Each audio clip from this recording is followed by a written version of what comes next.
And welcome back, folks, to another edition of the Michigan Basketball Insider, twice in 1 week, right? You know, as we get to the thick of the season, the episodes can kind of pick up, and we were pleased to know that we're going to have Hunter Dickinson as a guest on this week's episode. So that was all the more reason to do another, as the Wolverines are riding a 3-game win streak into Saturday's matchup with Indiana. Joining me, as he does every single episode, to break down the maize and blue is my buddy, my partner, my big fella, who was Michigan's big fella in the early 80s at a high level before being a first-round draft pick and playing in the NBA for 10 years. Now he's one of the best color commentators in the land, college or pro basketball. I'm talking about none other than Timmy Mack. Tim McCormick. Tim, how you doing?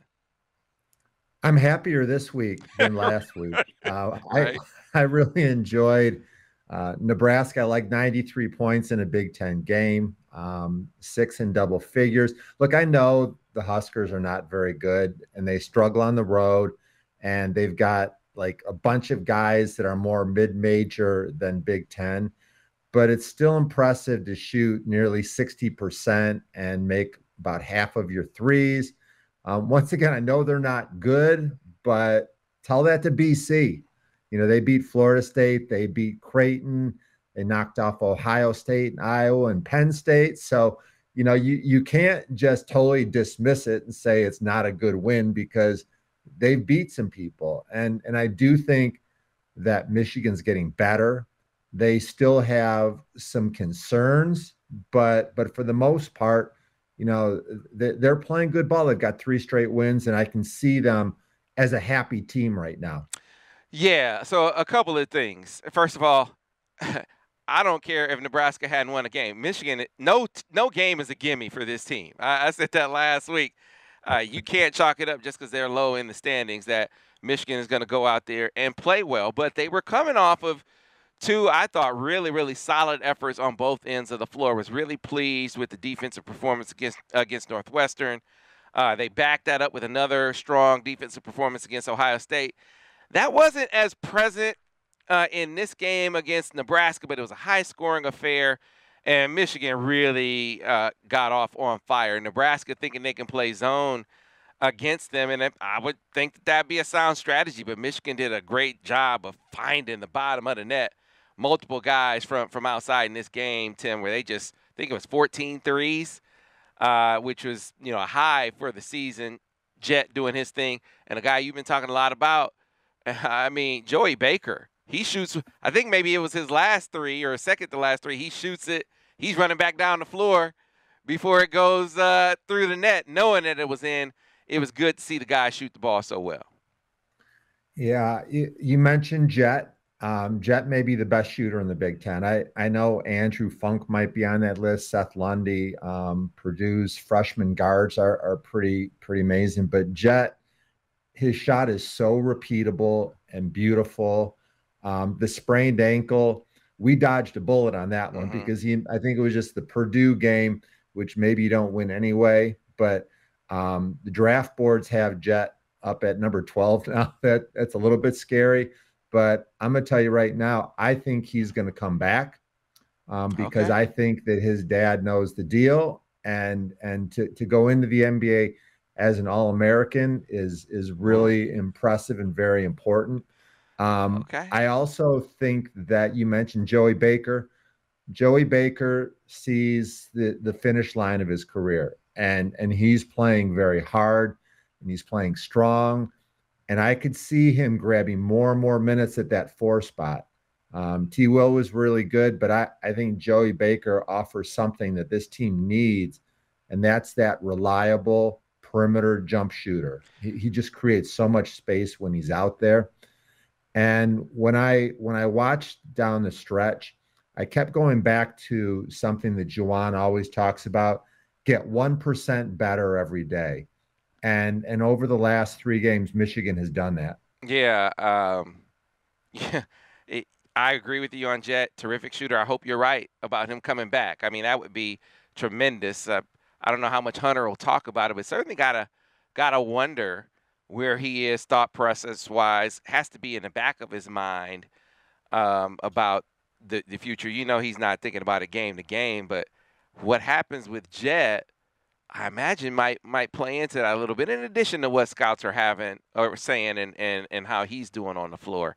I mean, Jet comes back another year. That kind of thing can be infectious. I know talking to some of the football guys, they were asking one another, "What are you going to do?" So it'll be interesting to see how that plays out. But again, getting into kind of the takeaways from this game, you look at Hunter's assist numbers and they're down this year, but I don't think he's finding guys less. I think they aren't making the open looks as much. And it's problematic. And I imagine Tim is probably frustrating that when he finds a guy open on the perimeter and they don't not either they aren't getting open, they're doing a better job of getting open now, or when he does, they do get open and he finds them, they aren't knocking it down. In this game, whether it was, all the zone they were trying to play and knocking down open looks, or when they were found by teammates, guys made open shots. Now, they aren't necessarily going to make them at that clip all the time, but that was maybe my most positive takeaway from this game is guys knocked down their open looks. Yeah, it was really impressive. And it's not just a fluky occurrence that their threes started going in. I think it's part of they're starting to understand the game is slowing down. Remember, Michigan is really young. They had 10 guys that are in new roles this year. And I specifically think about the most important positions on the court, and that's point guard and shooting guard. Kobe's never been in this role. Doug is brand new to college, and all of a sudden they're starting to make more plays. They shoot at the right times. But I also think that the post entries have been a lot better. Hunter's getting the ball where he can do some things. And I've said this throughout the year. There's nobody in college basketball, and I would include Zach Edey on the list, that gets doubled more than Hunter Dickinson. He's seen every defense that's out there. And I think he's improved his passing so much. As a matter of fact, I think that the two areas he's improved the most are in his screen game. When's the last time you saw him get a stupid foul because he moves on a screen? He locks in, and then his passing is really good. He started out the game with just some laser passes. He looked like Patrick Mahomes, just firing the ball cross court to Jet on the first play of the game, wide open shot.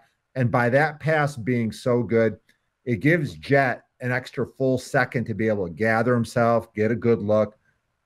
That was really impressive to me, Sam. Yeah, that's what I want to see. I understand, especially after the Penn State game.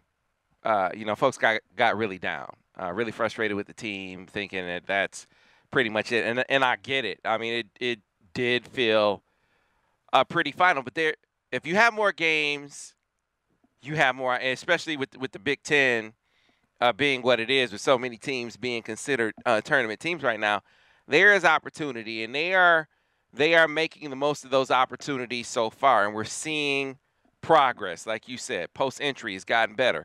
Hunter, pace and how he plays or reacts to double teams or anticipates them, better, right? Knocking down open looks, better. Something that I've been harping on here of late.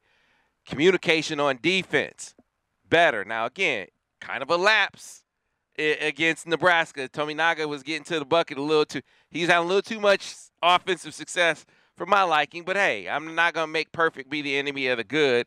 Just here in the recent span, we've seen them get better defensively, too. Again, not saying they're stalwarts, just better than they were, which was not very good. Sets up for another opportunity, the biggest opportunity here recently that they can, I think, win against the Indiana team that was in much the same place maybe a month or two ago, Tim. There are a lot of people talking about Indiana with a 3-game losing streak and, what's up with this team, and Trace Jackson Davis is overrated and Mike Woodson isn't doing a good job. And then all they've done since then is become one of the hottest teams in the conference and is on everyone's field. They're a top 20 team now down there at Bloomington. I think that Indiana is beatable. Purdue's running away with the Big Ten. To me, Indiana's number 2. They've won 7 of 8, and Trace Jackson Davis has been the Big Ten second best player. But I do like the matchup for Michigan.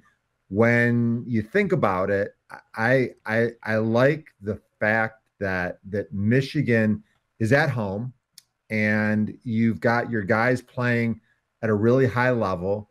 And then there are certain things that are good matchups for Michigan. I always thought that Xavier Johnson was a really important key for their young guards.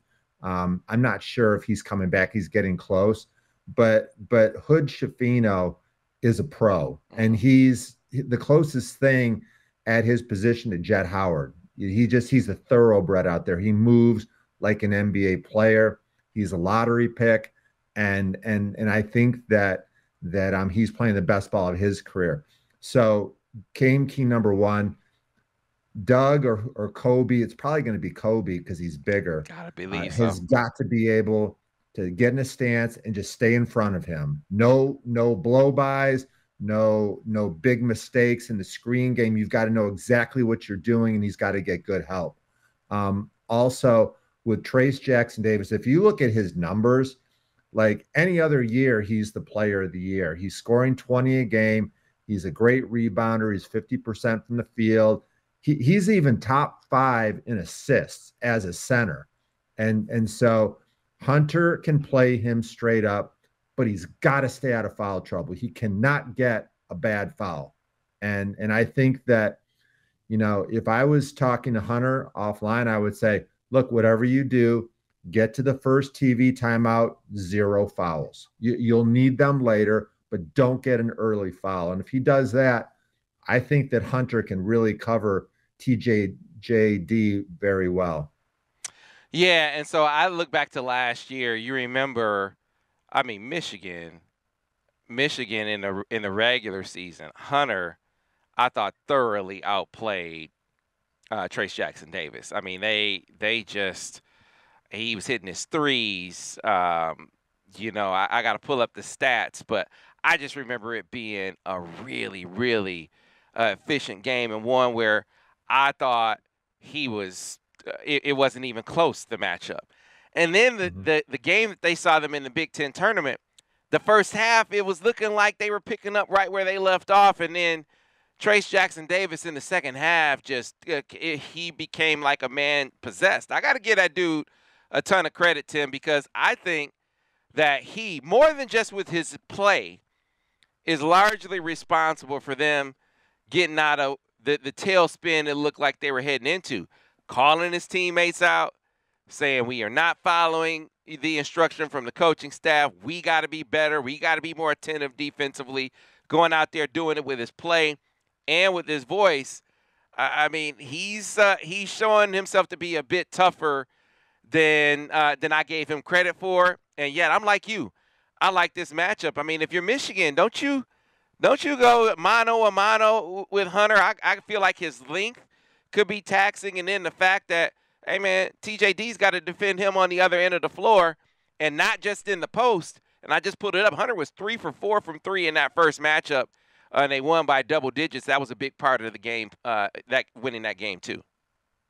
Yeah, I went down to watch Michigan football in Bloomington this fall, and I went and spent time with my friend Mike Woodson, former teammate, and I watched them practice. And he's a really good coach, and he's going to have them ready. I mean, they spent 20 minutes just on angles that you set your screens in the pick and roll game. He's seen a lot. He played for Bobby Knight. He was on a lot of NBA teams. His attention to detail is fabulous. And he's got these young guards, and he's bringing them along slowly, but they're ready to go. Chrysler is going to be the loudest that we've seen it this year. It's going to be, there's a lot at stake, and they're going to be totally in tune. I think it's going to be really hard for those young Indiana guards to play their best ball.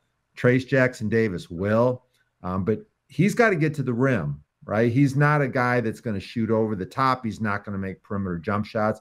So if Michigan's perimeter defense is really good, I think they're going to be fine. And I would tell Hunter, if they're driving and your defensive guys have breakdowns, let them go. Don't go get dunked on. Don't get a foul. Don't let them lob to Trace Jackson Davis. Like make sure your guards are in a stance and they're playing the way they need to play. Yeah. Yeah, I like the matchup too. I like how Kobe has really accepted the challenge of defending the other team's best guard or wing player. I think he's acquitted himself well. Not, I mean, he hasn't been, lockdown defender, and this team is far from, as I've been saying, a defensive star. I feel like I got to qualify every time I talk about Michigan on the defensive end of the floor. But I like the progress that we've seen from him individually along those lines, doing it on both ends, and he's going against a freshman. I like the TJD versus Hunter matchup too. Man, I'm kind of feeling optimistic about this game as well, Tim, which kind of leads us into a broader Big Ten picture. I always like, before the end of the season, kind of getting your picks, your view of your all Big Ten team.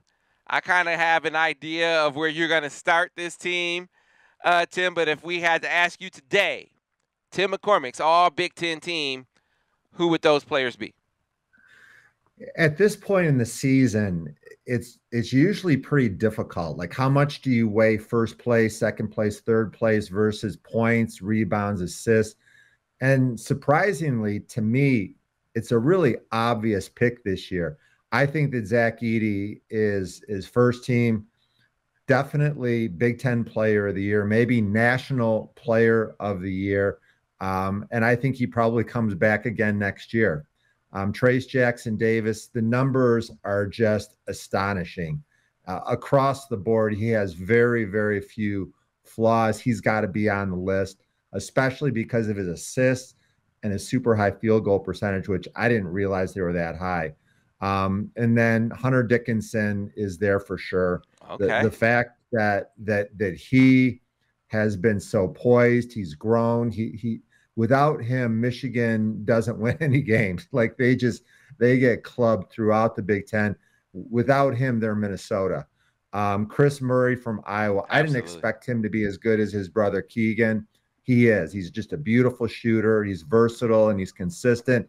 And last is Jalen Pickett. I'm right there Penn with State. you. Yep, right there with you. I mean, if you look at the numbers, he's top 10 in scoring. He's top 10 in rebounding. He's top 10 in field goal percentage, and he leads the conference in assists. Yeah. So those are my five guys. Sam, am I missing anybody? No, exact same five. I was wondering if you were going to pick Jalen Pickett.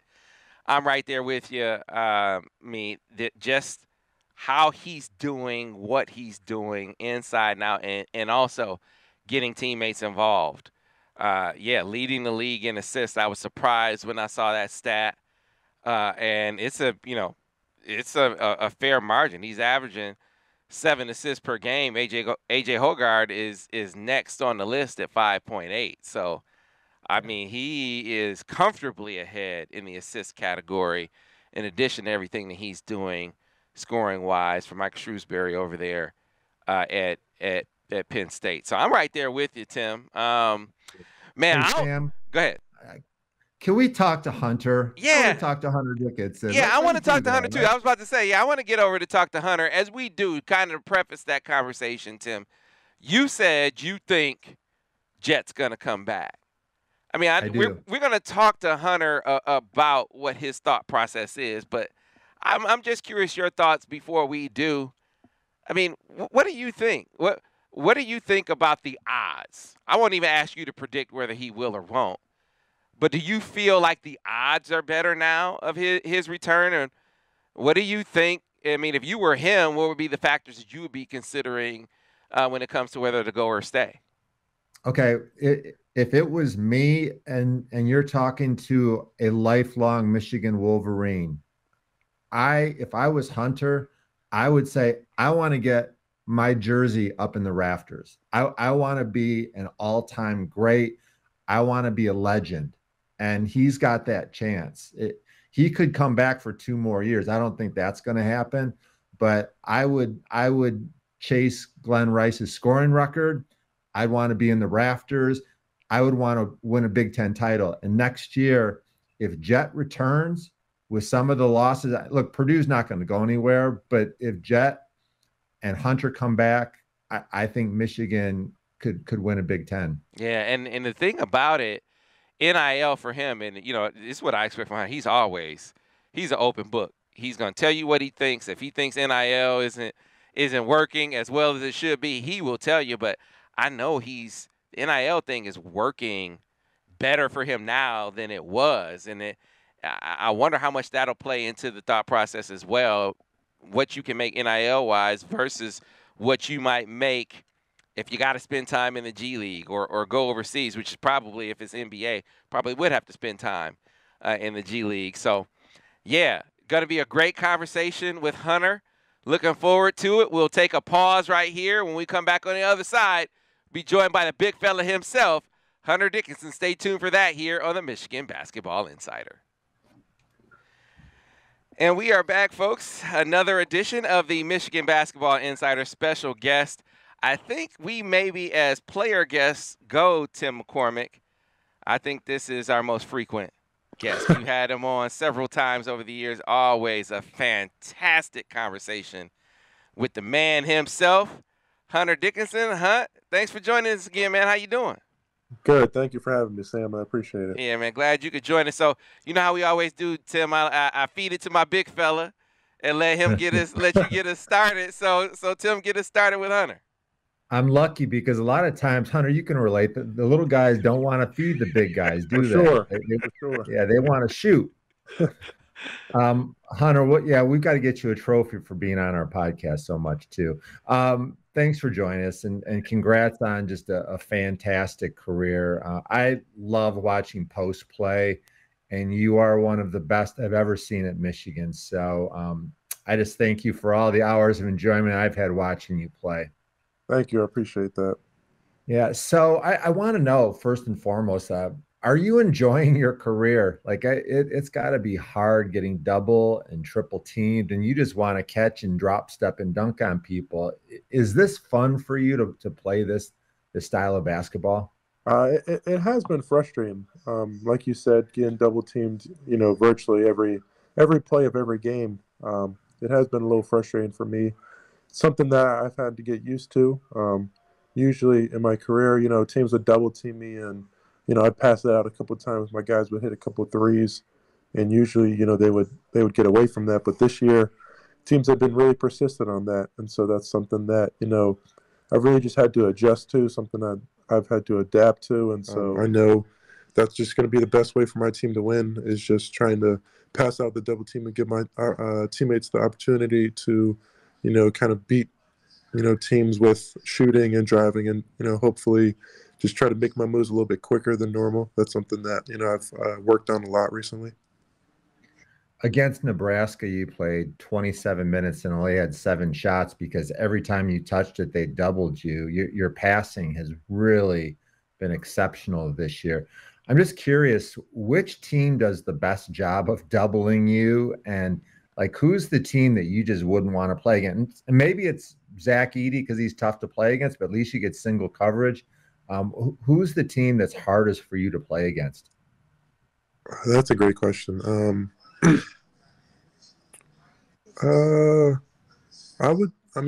Northwestern did a really good job of double teaming me. Because I think the way they came after me was really effective. DH did a really good job of kind of reading my eyes and seeing where I was going with the ball. So I spent a lot of time trying to not lock in on just one, guy on the wing. I tried to, mix it up and really read the defense. And, I tried to, the best thing that came out of this was I think I read the floor a lot better than normal. Than I usually used to. I think, everybody said I used to have good passing, but I think I used to lock on to guys and, kind of anticipate my passes before I did them. Now I think I really scan the floor and kind of make the best decision before I throw the ball. I take a lot of knowledge from Tim, especially on basketball in general, for big man play specifically. And I want to say about a month ago, he said, way they're double teaming Hunter, he's going to have to make quicker decisions, whether that's getting into your move quicker or, figuring out I got to pass it quicker. So is pace of decision making, has that been a thing for you? Are you doing things quicker and sort of in anticipation of the double team? Yeah, you definitely want to go quicker, but then you got to try to find that balance of not going too quick to where you're rushing, because that's what teams are, essentially trying to get you to do is, rush and kind of, play a little bit faster than you're normally doing. So I think it's a balance, but for sure trying to move, like just trying to go a little bit quicker, not really take your time as much as you're used to. So just trying to go a little bit quicker on your moves and on your passes, trying not to rush too much, but yeah, get it out pretty quick and, let your teammates do the job. So the other part, at least the part that I noticed, was you're quarterbacking a lot more. Yeah, I mean we say you throw it in and you're being a quarterback, but no, you're actually directing traffic, telling guys to cut, you know, making sure guys are getting into your line of sight on the perimeter. Was that an adjustment on the fly, or was that something that you kind of worked on in the offseason? How did that part of your game evolve? Yeah, I think that was something that, just over time seeing, the team and team dynamic. Some guys aren't used to, having a post player. And so I've really had to kind of, help out the younger guys with, when they throw it in, cut, either baseline or middle. We have certain, I guess, actions for different post entries. And so just trying to get the guys, trying to remind them because, sometimes, back in high school or AAU, they throw it into the post and kind of just stand and, let stuff happen. So just kind of trying to help coach the guys and, remind them as much as I can.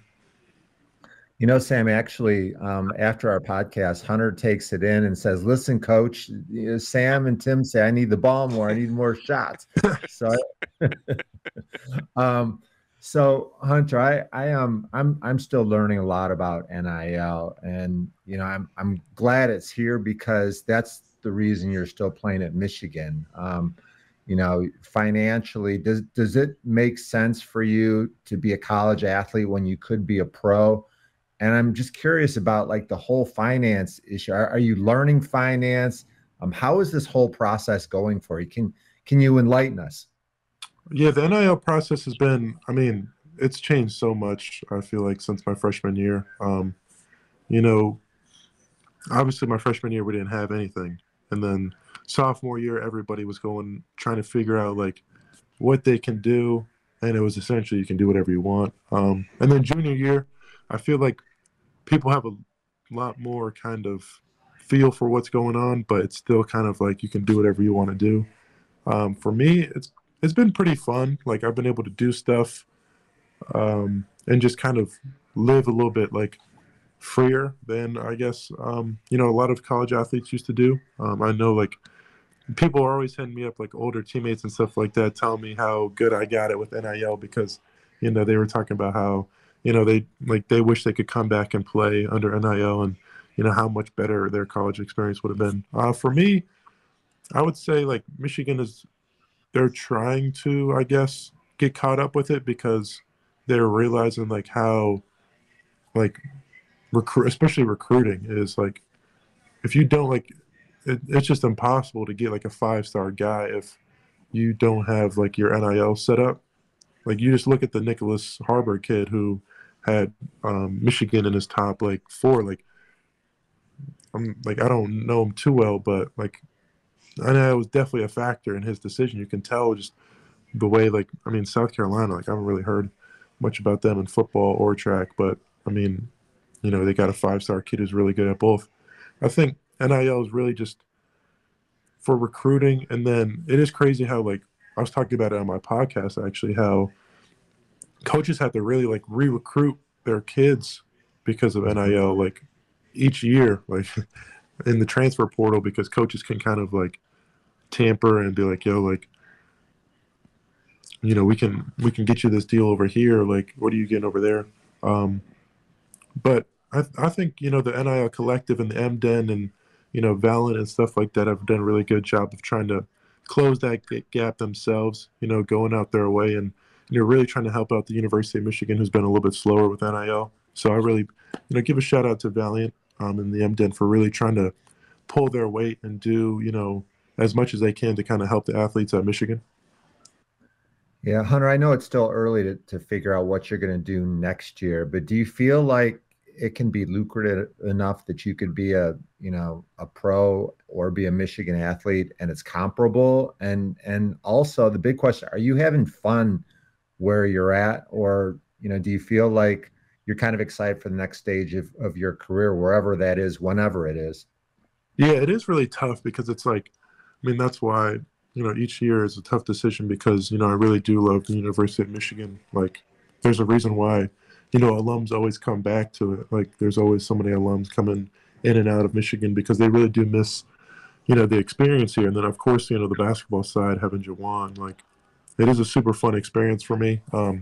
I know for me, like, my draft stock really kind of depends on, my team success and, how far my team goes and stuff like that. So I've never really been able to make a decision like before the end of the season because, I just have been waiting on, to see how my team does and how I perform, later on in the season because that's really when, your draft stock can raise the highest.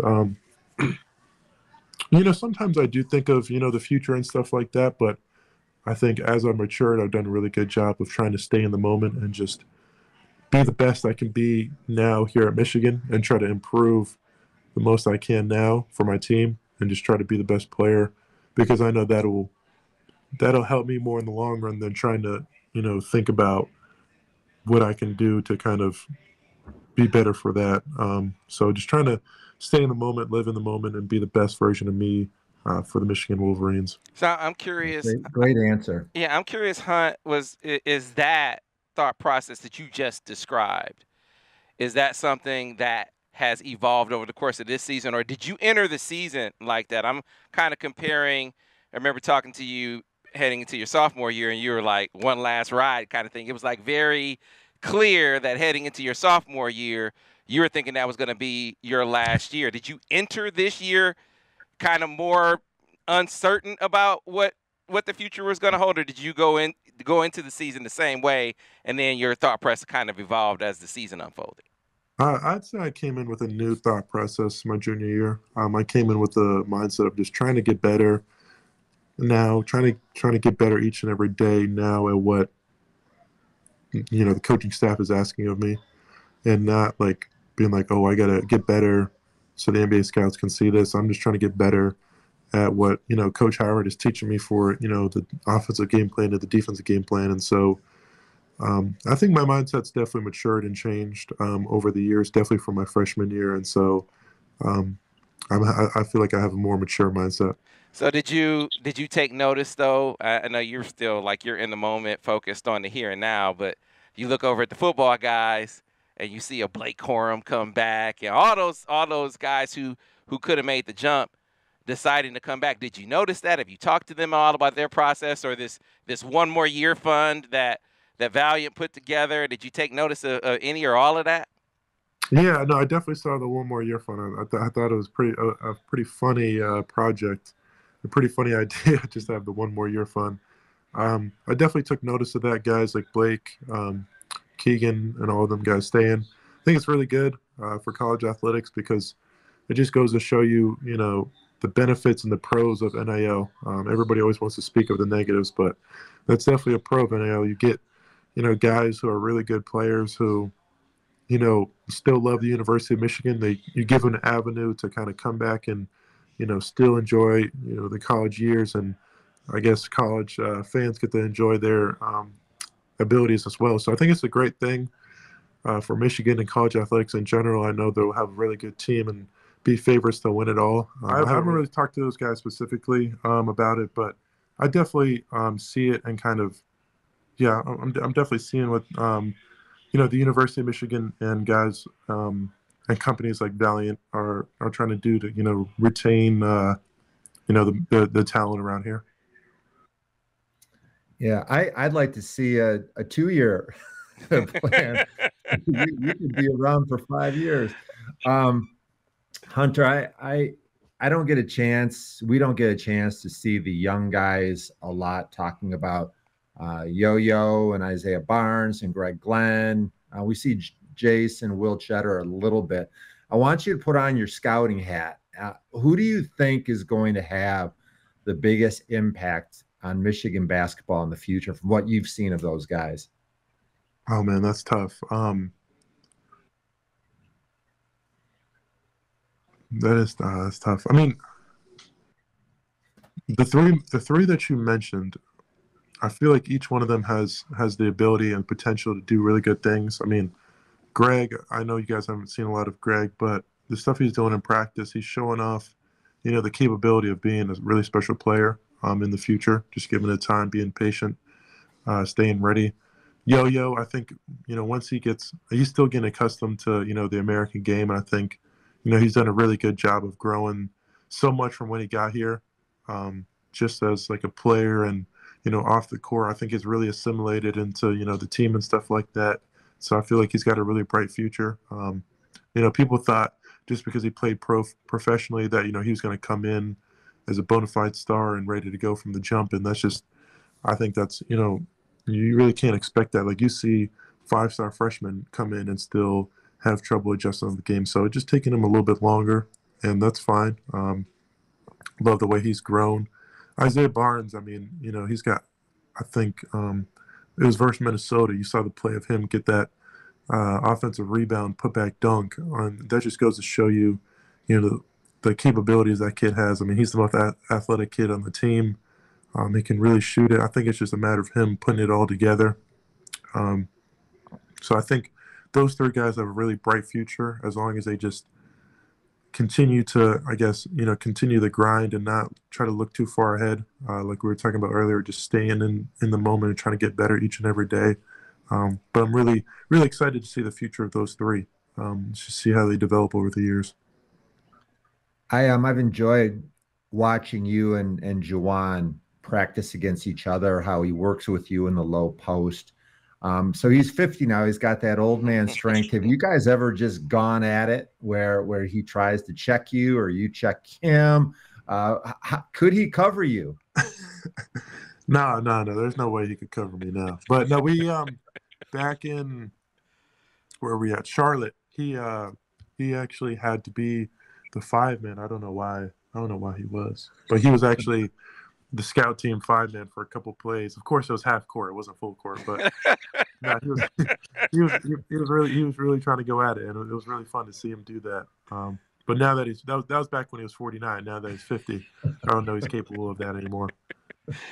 Well, one thing he's capable of doing, you definitely hear. I said this to him after the Ohio State game.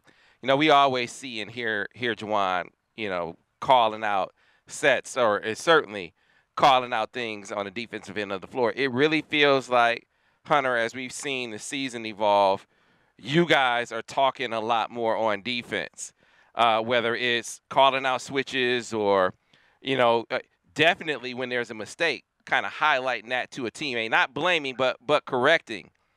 Is that something that's been an emphasis in practice, or was that just something that you guys as players kind of know, guys, we gotta talk more? Because it seems like you certainly, but it seems like the whole team is talking a lot more on defense.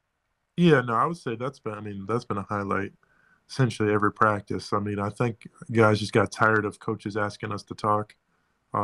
It's still not perfect, but I think the improvements that we've made from the first day to now are exponential. I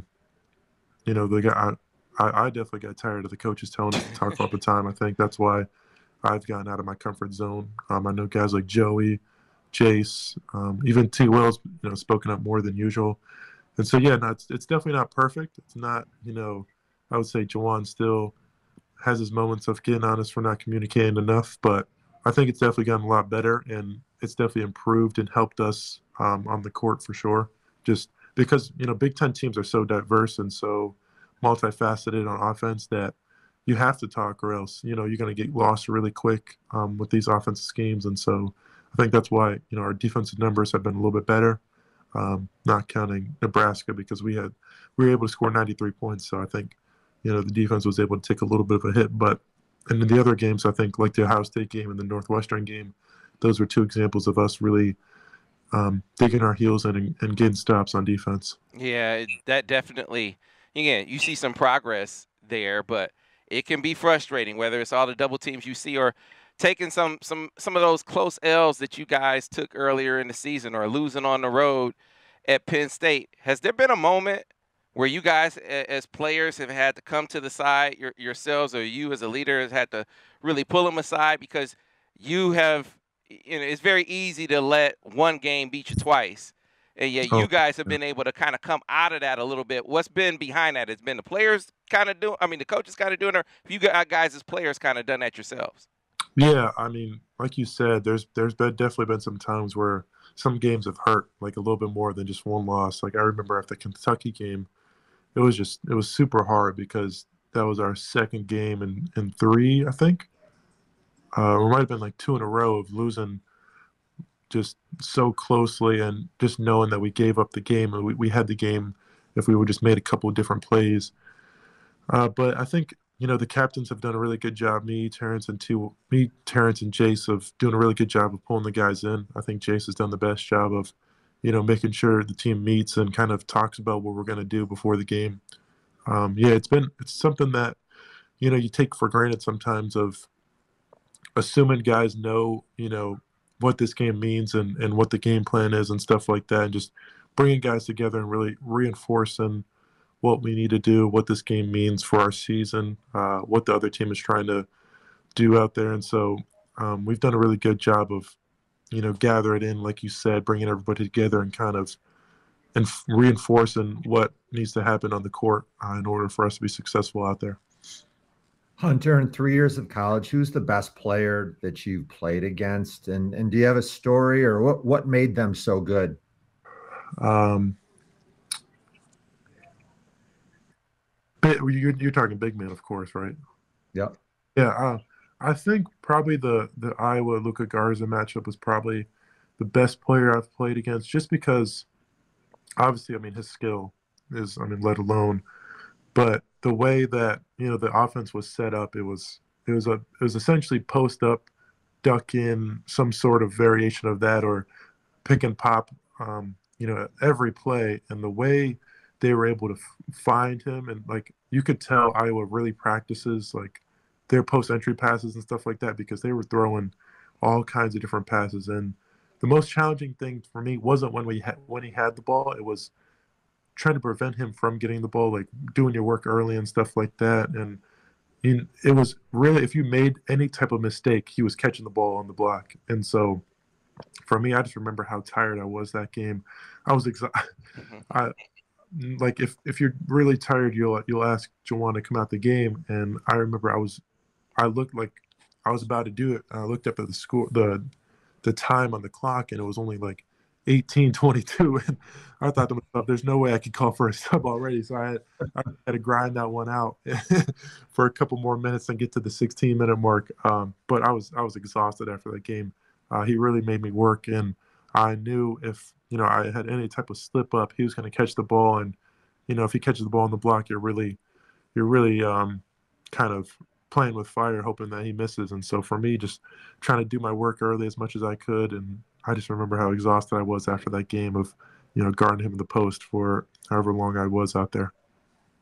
So I'm expecting the game of the year against Indiana. I expect Michigan to win. What's the scouting report? What can we look for from you? And I'd love to hear something about the Trace Jackson Davis matchup.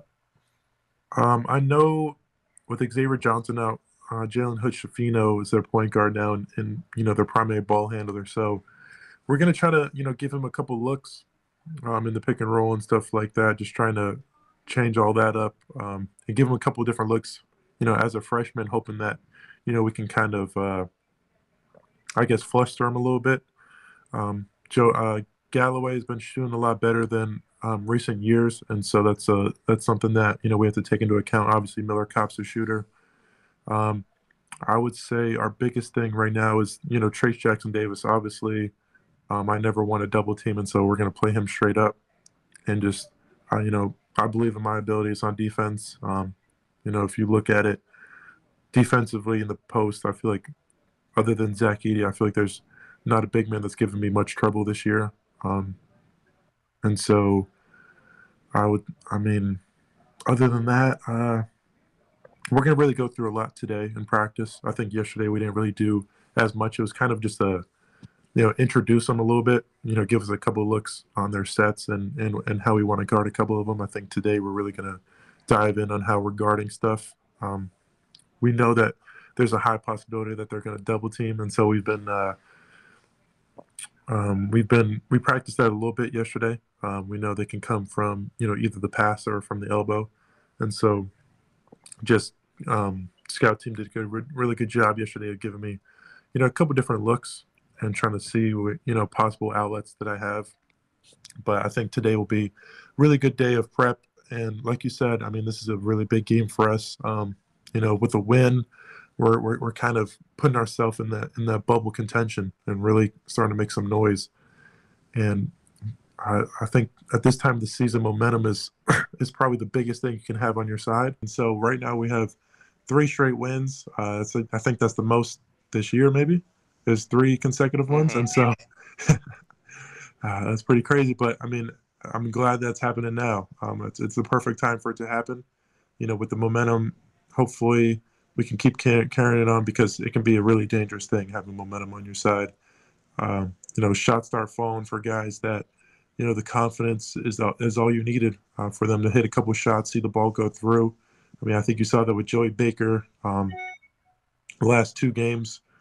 Even with Northwestern, he had a 4-point play. And so he's really come alive for us, and that's been a really big thing because, coming off the bench, we need that scoring, that shooting that he's bringing us. He's been really impactful.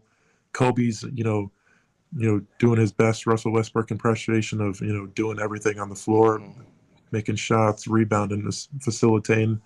We know we ask a lot from him because of, him having to play the 2, the 1, even the 3 sometimes. And so he's doing it all for us.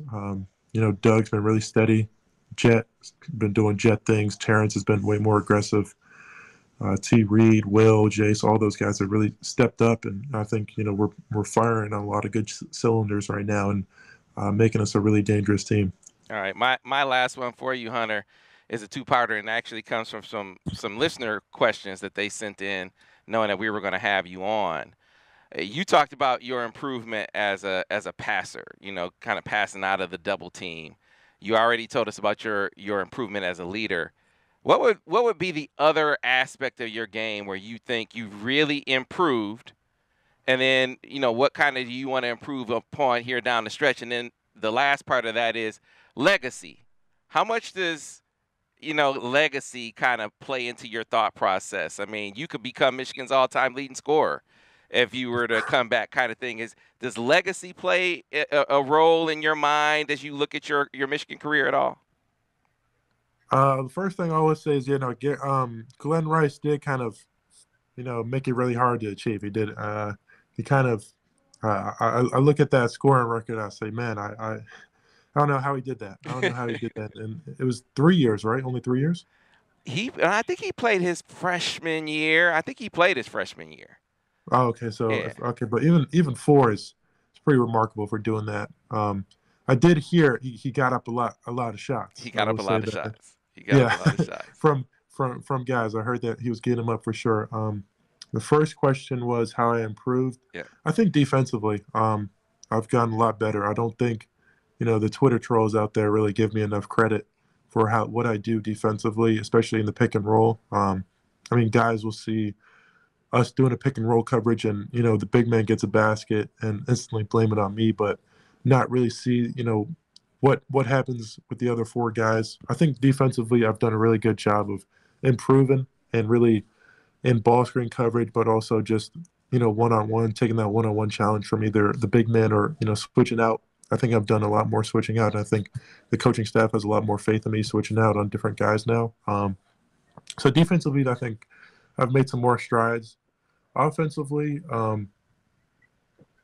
I feel like Michigan fans don't really appreciate, me maintaining I think they see me averaging the same amount of points this year as last year and thinking that, I've kind of leveled out.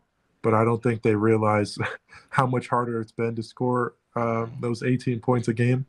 I don't think anybody in the country gets double teamed as much as me, and that's including Zach Edey. I feel like I do get double teamed the most out of anybody, and the fact that I'm able to still be really efficient and score and still get mine as well as facilitate to my teammates and stuff like that, I think is really impressive. And I try not to pat myself too much on the back, but I feel like that's something that I impress myself with sometimes. But in terms of legacy, that's definitely something that I thought of. I'm pretty sure I've said it to you guys probably last year. I look up at those jerseys all the time. You know, Hubbard, Rice, Tomjanovich, um, Bill Bunton. yeah, I was about to say Bill Bunn's the one I always forget somehow. Kazi Russell, and so I see those guys as jerseys, and you know, definitely, you know, imagine a Dickinson #1 up there. That's definitely something that I've been striving to achieve, and you know, I don't think it's crazy to say, like I don't think it's like me just, but obviously there's still more work to do in terms of you know getting that up there, and that's something that I'm working for each and every day. I could see it happening, and to have you say that puts a big smile on my face.